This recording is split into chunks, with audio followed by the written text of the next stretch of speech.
I'm Sam Roberts of the New York Times, and welcome to the New York Times Close Up. Today I'll talk with Andrew Hacker of Queens College. He's the author of 10 books and the Energizer Professor. He just can't stop teaching.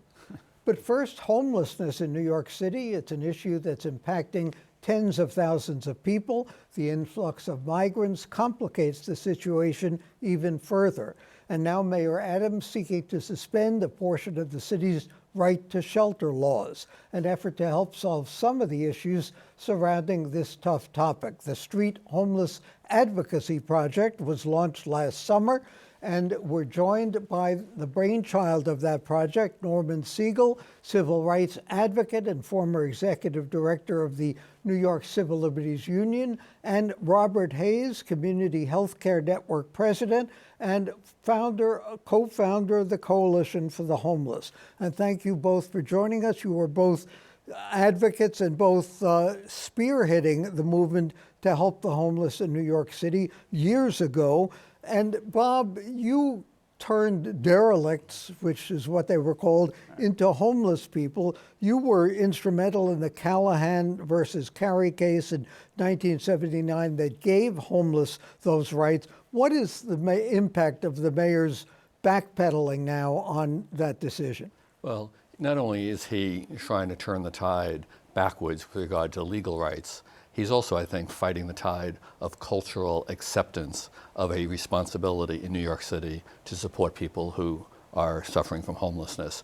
I mean, you're right, the Times back 40 years ago used the term derelict for people we now call people experiencing homelessness. Even worse, the New York Post, the first day we went to court, took a picture of Mr. Callahan and myself and said, "Bums in court." That was the thinking then. I think we have evolved legally important, but even more so politically and culturally, to accept a social responsibility to do the right thing here. And the mayor is not getting that right now. The mayor is not getting that right now, but a couple of things concern me about the question.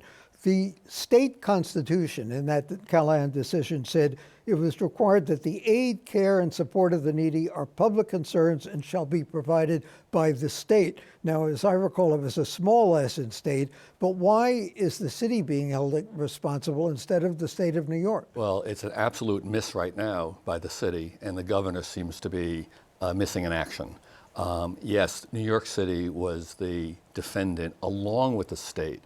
Callahan was my client, Bob Callahan. Carey was you, Carey, then the governor. The Attorney General, on behalf of the governor, signed the same consent decree that we're talking about.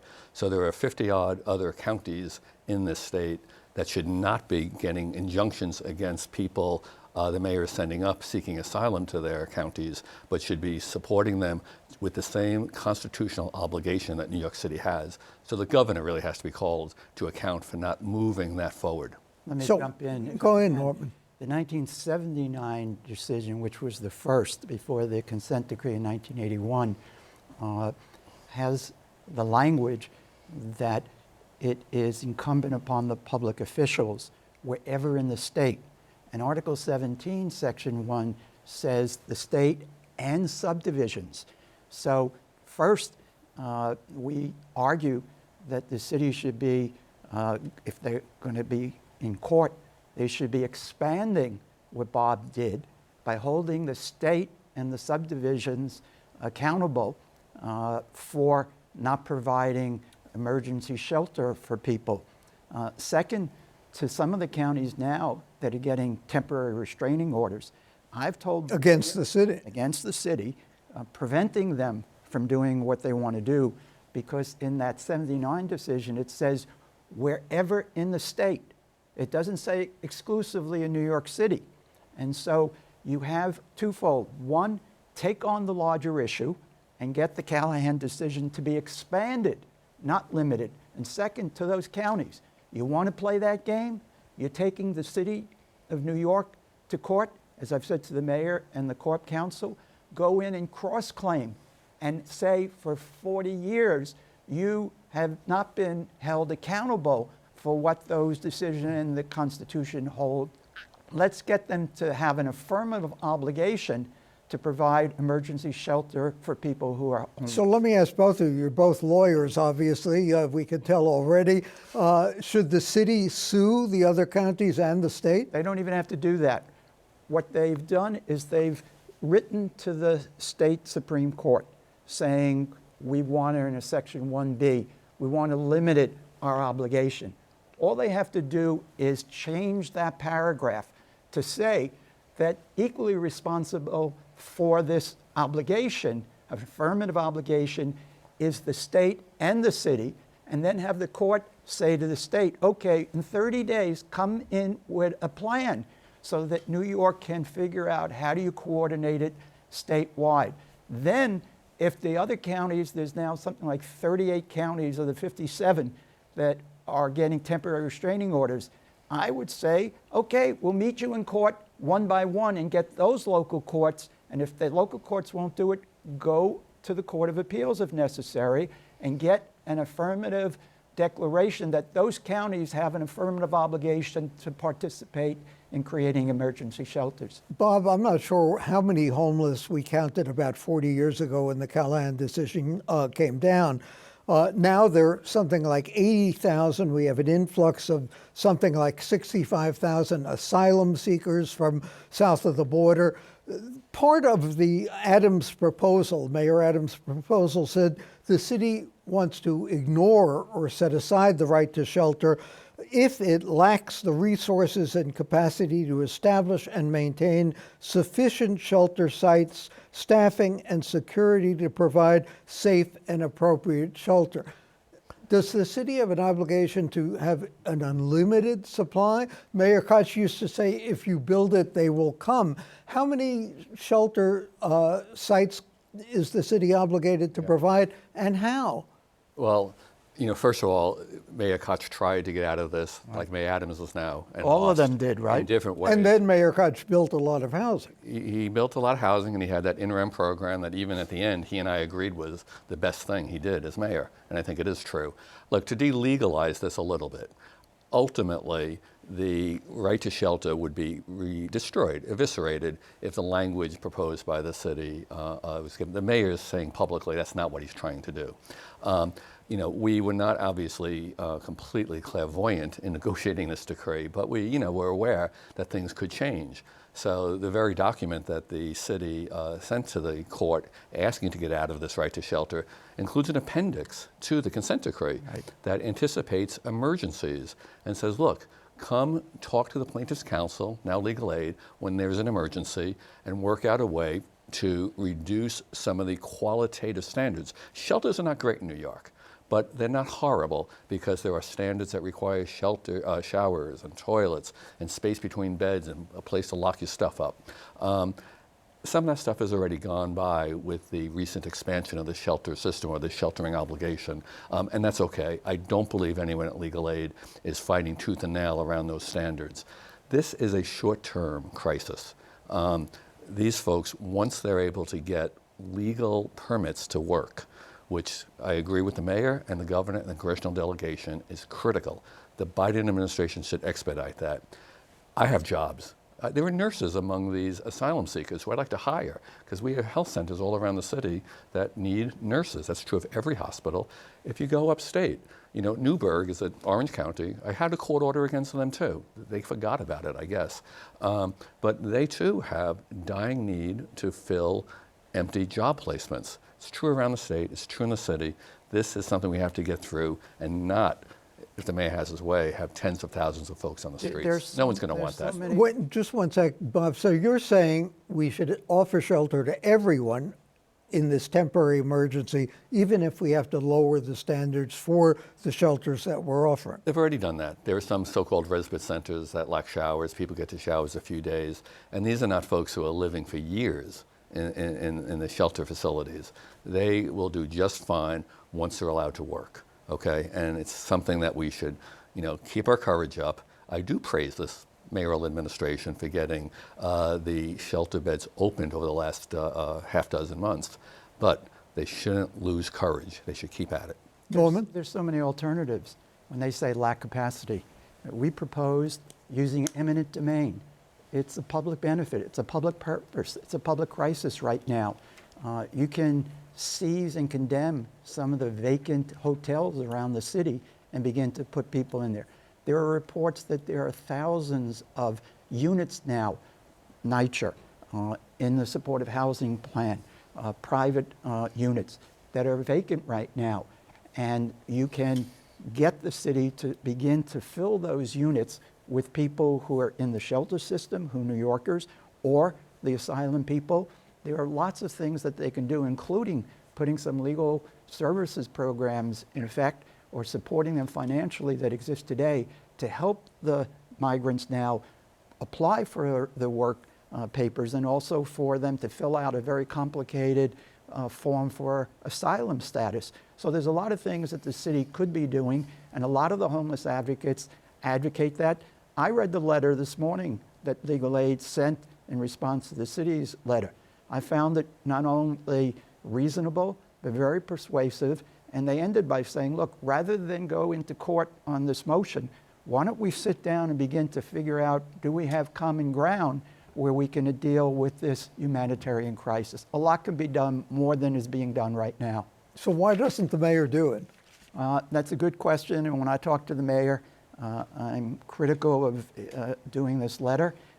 My sense is that they're rethinking it now, and hopefully in the days or weeks to come, with Legal Aid support, the city and Legal Aid, my hope is they'll come together as the good guys and then put the burden now on the state to then develop some kind of comprehensive statewide plan to deal with what New York City has been dealing with, I think, heroically in the last year. It can be done, it should be done, and hopefully that will occur in the next couple of weeks at the most, and if not, Bob and I and others out there will continue to be critical. There's no reason for the mayor at this point to be the bad guy, and he's being perceived as the bad guy.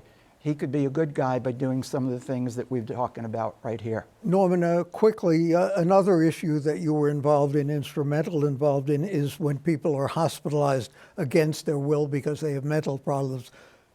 How do we reconcile that problem with what the mayor wants to do? You do what we're doing. Bob and I and others have set up this program. We go out every Thursday night, 7 to 9. We're in 6 locations. We talk to people. We find out who they are, why they're on the street, what do they need in order to get off the street. 70% of the people that we interact with want to leave the streets. With regard to the issue of mental health, we're right where we are, 35 years ago on Joyce Brown, Billy Boggs' case. There are people out there, they might smell, they look disheveled, they're mumbling to themselves, but the standard is, are you a danger to yourself or others? Cops can't make that decision. They're not trained to do that. And even if you find someone who is a danger to themselves or others, you send them to Bellevue, they shoot them up with Haldol, give them some medication, they let them go within 5 or 7 days. There's no community mental health facilities. When we go back to Mario Cuomo, when we were able to deinstitutionalize a lot of people, the problem was the money that was saved by closing the asylums was supposed to be transferred to community mental health facilities. We never did that. We don't do that. You need outpatient programs like that. If we did that, we would deal with it on a voluntary basis, not on an involuntary basis. Yeah, I mean, there's some nuances with respect to community mental health, I have to say, but what is true is, for decades, I've felt the whole argument about involuntary commitment versus voluntary resources was kind of a fake argument. The folks Norman is seeing every Thursday night, they know the city shelter system. They are vulnerable, they're frail in different ways, mentally, physically, some are quite old. They are frightened by this congregate shelter system that we're now fighting to keep going because it does not work for everyone. What does work for those folks are things that have been invented in the last 10 years or so, called Safe stabilization beds. They're, 1 person or 2 people to a room. The city never has enough of those. If we had 2,000 more of those single rooms for people on the streets, there'd be virtually no street homelessness left in New York, which we could be proud of. Thanks to both of you, Norman Siegel, Robert Hayes. And coming up next, I'll be talking with one of CUNY's finest, Professor Andrew Hacker.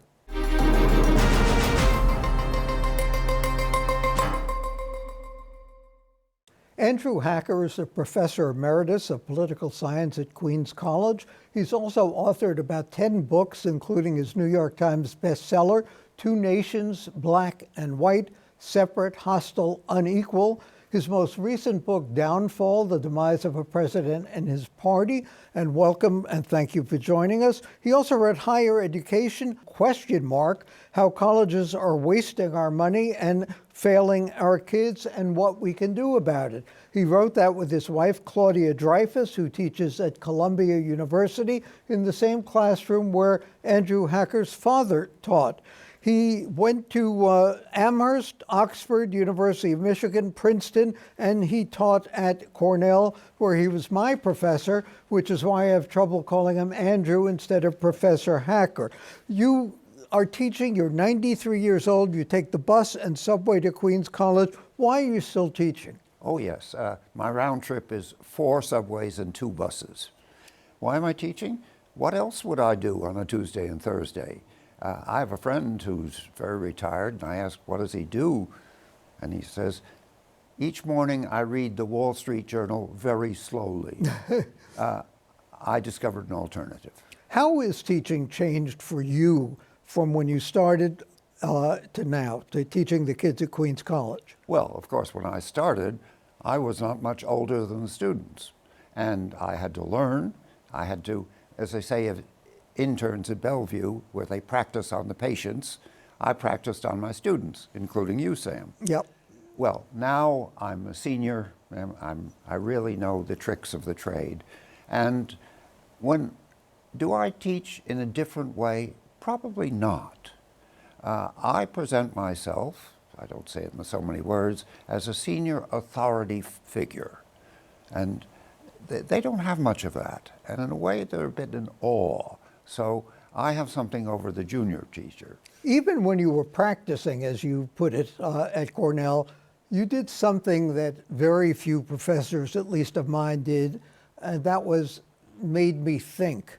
And made me think in different ways. Is that one of the reasons that you think college is not performing the way it should be? Yes. And thinking, first of all, one of the things that colleges do is they over-intellectualize the process of thinking. Much of thinking is intuitive, drawing on your experiences, your intuitions, and so on. The key word I use is a 3-letter word. Why? We were talking a little earlier about the 2020 election. At that election, Donald Trump got 12 million more votes than he got in 2016. 12 million more people. Question, why? And here you have to search within yourself for answers. It's not just rushing to the internet. How did the kids at Queens College differ from the ones you taught at Cornell? At Cornell, I sometimes said, my students are the children of my friends. My friends are doctors, lawyers, professors, upper middle class. Over the dinner table, the New York Times has discussed all the rest. So at Cornell, students came pre-prepared.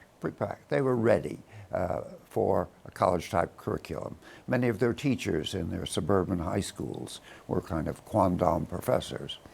At Cornell, at Queens College, totally different.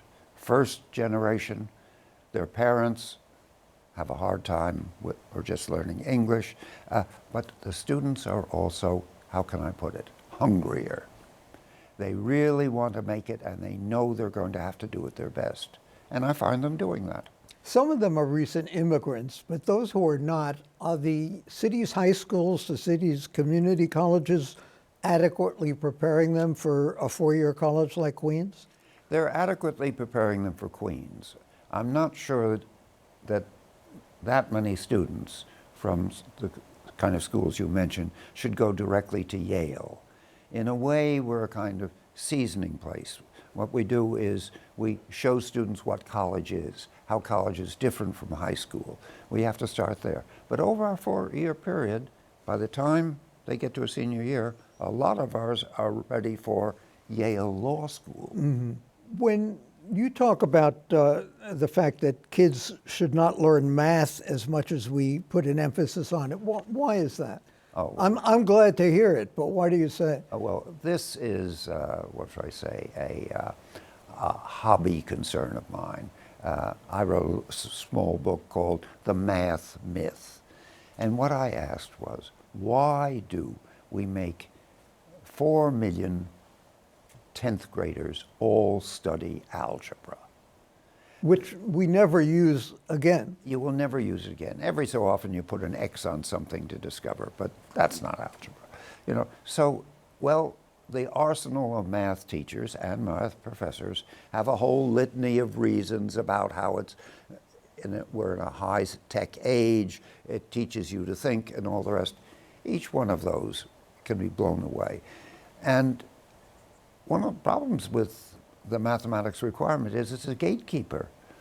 There are a lot of people, for example, when I was writing the book, I discovered if you want to be a veterinary technician, 2-year degree, 2-year certificate, veterinary technician, you have to study algebra. And I asked, what do you, they said, no, it's just a gatekeeper thing to keep people out. You gave up tenure at Queens under one condition. What was that? Okay.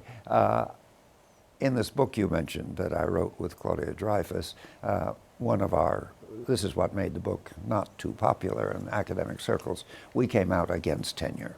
We think it's unnecessary and it does a lot of damage. I did not need tenure. I've never needed it. Why? Because there's always some college that will want me. I mean, I can do that. 99% of the professors don't need tenure, and the few who might need it because they get in political trouble get fired anyway. Okay, so what happened was, at a certain point, I reached retirement age. I looked at my pension documents and discovered my pension, which had been building up for years, would be exactly the same as my salary. So I went to the dean and I said, I'll make a deal with you. I'll retire tomorrow. Empty my chair so you have the full salary. I'll retire on the condition you hire 2 young assistant professors to succeed me. We signed off, and there it was. Very, very quickly, is it harder not to get fired these days because of professors being afraid to speak their mind? I don't think professors are afraid to speak their minds. There are not that many professors who are far out who would be real cases of being fired by the legislature or something like that. No, professors like to pretend that they are very heterodox and radical and all the rest, but they're no more than the typical person in a suburb. You don't say anything different than you would have when you started teaching. One thing I did learn, I shouldn't use the word obesity. It's offensive to certain students, so I now talk about weight problems. Okay, fair enough. Thanks to Professor Andrew Hacker, and coming up next, my thoughts on Coney Island.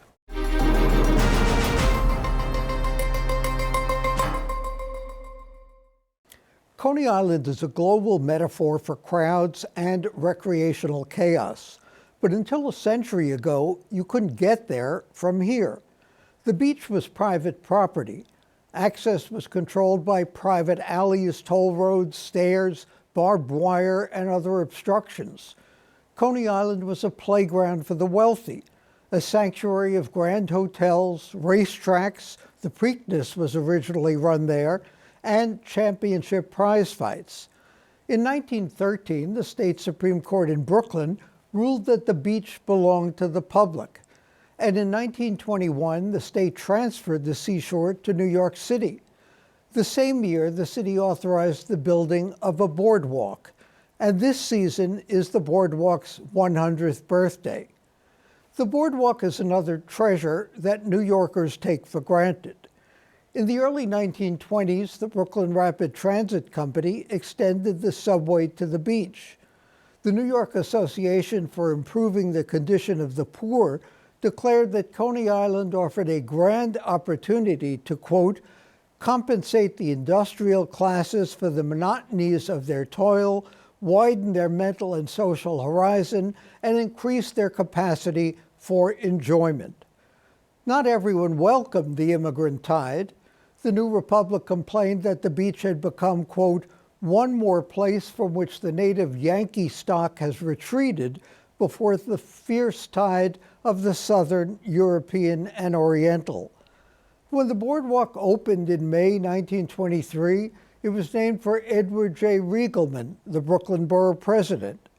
Poor people, he said, will no longer have to stand with their faces pressed against wire fences looking at the ocean. Coney's boardwalk wasn't the first, it wasn't the longest, most of it is no longer wooden, but one has only to stumble with shock and lacerated arches, Joseph Heller wrote, upon the shorefronts of Nice or English Brighton, and remember with a sense of affront that these are also called beaches, to fully appreciate the spacious shorefront of Coney Island as a truly distinguished national treasure. For the New York Times and CUNY TV, I'm Sam Roberts.